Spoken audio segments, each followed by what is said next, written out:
লাফালাফি বেশি করবা না। 12 কোটিতে গাছের গোড়া আসতে নানা দেবে, মামু বাড়ি দিল্লি গিয়ে পড়বা। বাংলার জমিনে জায়গা হবে না। যারা ইসলামের কথা বলে তারাই রাজাকার, তারাই মৌলবাদী।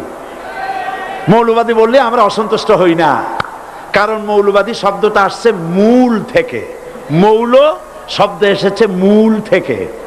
মূলবাদী তার মানে যারা মূলে আছে। মূল হলো কোরআন, মূল হলো হাদিস, মূল হলেন আল্লাহ, মূল হলেন আল্লাহ রসুল। আমরা আছি মূলে। এখন বলেন তো মূলের শক্তি বেশি না আগার শক্তি বেশি? আমাদের যারা মৌলবাদী বলে ওরা হলো আগাবাদী। মূলে আছে কত কোটি? 12 কোটি। মূলে আছে কত কোটি? আর আমাদের যারা মৌলবাদী বলে ওই থাকো গাছের আগায়, আমরা মূলে। লাফালাফি বেশি করবা না। 12 কোটিতে গাছের গোড়া আসতে নানা দেবে, মামু বাড়ি দিল্লি গিয়ে পড়বা।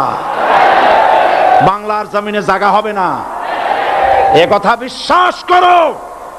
বাংলাদেশের মুসলমানদের শরীরে 1 বিন্দু রক্ত থাকতে শয়তানের তৈরি করা ধর্মনিরপেক্ষ মতবাদ বাংলার জমিনে